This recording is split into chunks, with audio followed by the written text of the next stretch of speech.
오늘도 하태경입니다.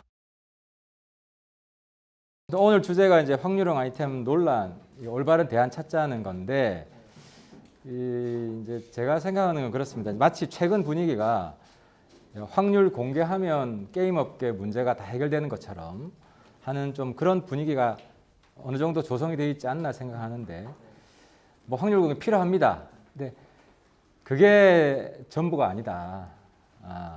일부분이다. 그럼 나머지는 뭐냐?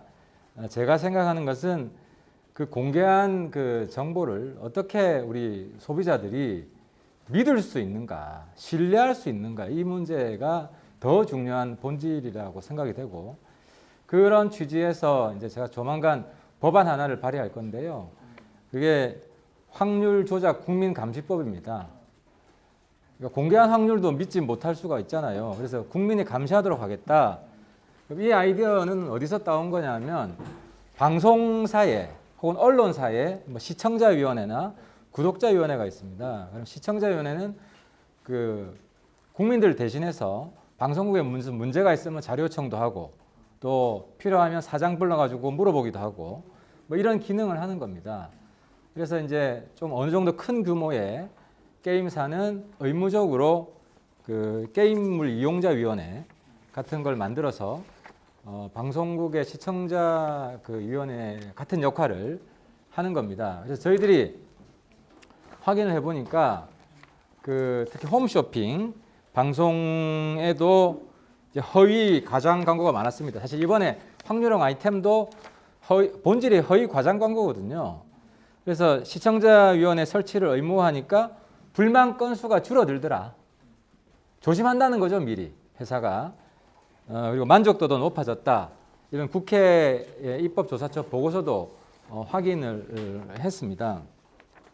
그리고 이제 작은 게임사들이 많으니까 그 게임사들은 뭐 그 회사 내에 못 하잖아요. 이런 거는 지금 그 게임물 관리위원회가 있는데 그 안에 또 이용자 권익위원회를 만들어서, 왜냐하면 방송위 차원에서도 그 권익위원회가 있습니다. 비슷한 조직이.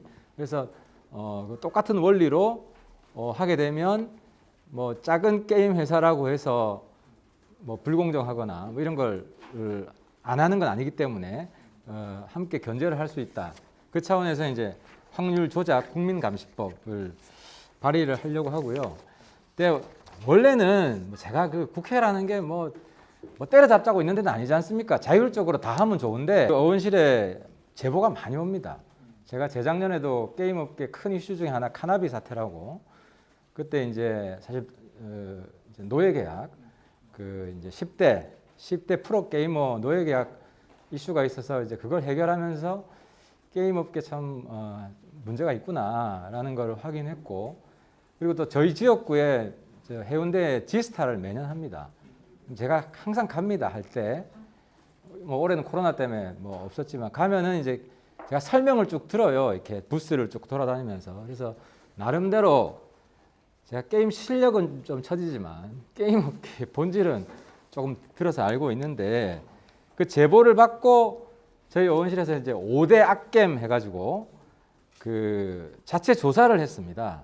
그 자체 조사한 결과를 어제 공정거래위원회에 우리가 조사한 건데 이거 확인을 해달라라고 지금 자료를 넘겼는데, 여러 제보를 받아서 이제 자체 조사를 해보니까 좀 충격적이었어요. 왜? 그 제로 확률 있잖아요. 메이플 스토리에 3건이 더 있더라고요. 기존에 확인된 것보다도 3건이 더 있고, 또 확률 정보 그 이제 자체 공개하는 것도 그 확률을 확인하기 어렵게 만드는 꼼수가 있더라고요. 많더라고요. 예를 들어서 소비자가 확률 정보 검색하지 못하게 저화질 그림 파일로 제공을 한다거나, 아니면 링크를 홈페이지 최하단에 작은 글씨로 거의 뭐 숨바꼭질 하듯이 숨겨놓은 거 잘 찾아봐라, 뭐 이런 꼼수가 있고. 근데 그동안 어떻게 했냐면 이제 확률형 아이템 논란이 있을 때마다 게임사는 국회가 게임 산업 옥죄다, 게임 산업 죽이려고 하냐, 이런 명분으로 사실 논의를 좀 방해해온 측면도 있었습니다. 근데 이제 문제는 정말 좋은 컨텐츠로 경쟁하는 다른 훌륭한 게임만 피해를 입는 거죠.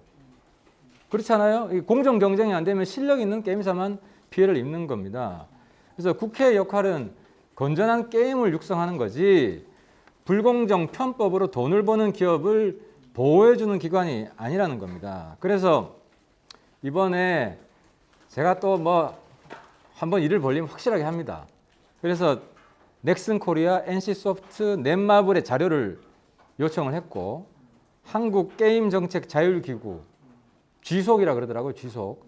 얘도 자료 요청을 했습니다.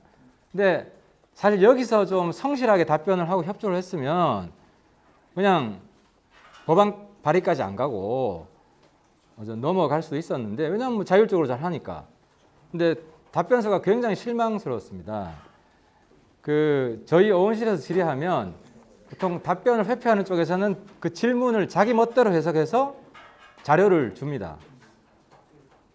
그러니까 결국 그 자료는 우리 회사는 아무런 문제가 없다는 뭐 그런 변명 자료인데, 근데 어떤 자료는 인터넷에 공개된 별 관계도 없는 무의미한 자료를 긁어서 어원실에 보내주는 이런 뭐 강큰 뭐 이게 행동을 보여주기도 하고, 어쨌든 최대한 협조하겠다는 말이 거짓말이었습니다. 게임사뿐만 아니라 GSOK입니다. GSOK 더 심각한 게. GSOK 만든 이유가 뭡니까? 확률형 아이템 확률 공개가 잘 되고 있는지 심사하는 자율기구잖아요. 그래서 저희 어원실에서 이제 5대 게임 심사 자료가 심사 자료와 그 평가 기준을 달라. 왜냐하면 자율 감시하는 기구니까. 근데 GSOK이 우리한테 자료를 안 주는 거 아닙니까? 자료를 안 줬어요. 그러니까 GSOK의 역할 자체가 게임 업계가 공개하는 확률 정보에 객관성과 투명성을 부여해주는 기구인데, 이러한 기구가 국회에도 자료를 제공하지 못한다면 업계가 공개한 자료 객관성 누가 담보해 줄 수 있냐 하는 더 심각한 의문이 생긴 겁니다. 저는 게임 업계의 이러한 비협조적인 태도로 밀어볼 때 과연 이번 논의에서 어떤 주장을 할 자격이 있느냐는 생각을 하고 있고요. 그리고 국회와 문화체육부와 어떤 자율규제의 긍정적인 목표를 달성할 수 있는 파트너적 관계가 사실상 무너졌다라고 결론을 내린 겁니다. 그래서 이제 저희 어원실에서 이제는 국회가 우리 소비자들, 유저들을 보호하기 위해서 좀 더 주도적으로 적극적으로 대안 그리고 제도를 만들어야겠다고 해서 방송법 시청자위원회 같은 역할의 게임물 이용자위원회를 의무적으로 만드는 이제 확률 조작 국민감시법을 발의하려고 마음을 먹었던 겁니다. 사실 저는 그렇습니다. 가급적 법 없이 해결하는 게 제일 좋다. 가급적 법 없이 해결하는 게 좋고, 또 법이라는 것은 불소급이 원칙이기 때문에 지나간 것은 또 이제 해당이 안 됩니다. 그래서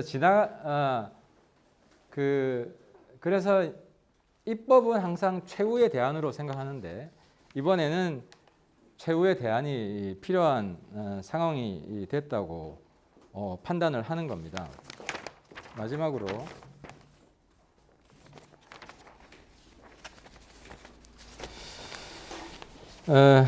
그래서 아무튼 이번에는 그냥 대충 거칠애로 입법을 하는 게 아니라 정말 우리 어원실에서 많은 노력을 기울여서 자료를 수집하고 여러 가지 제보를 받고 또 자체 보고서까지 어제 다 공개가 됐으니까요. 보고서까지 작성해서 이제 내린 결론입니다. 그래서 저희 어원실에서 추진하는 확률 조작 국민감시법 곧 발의할 테니까 많은 관심과 지원해 주시길 부탁드리겠습니다. 마치겠습니다.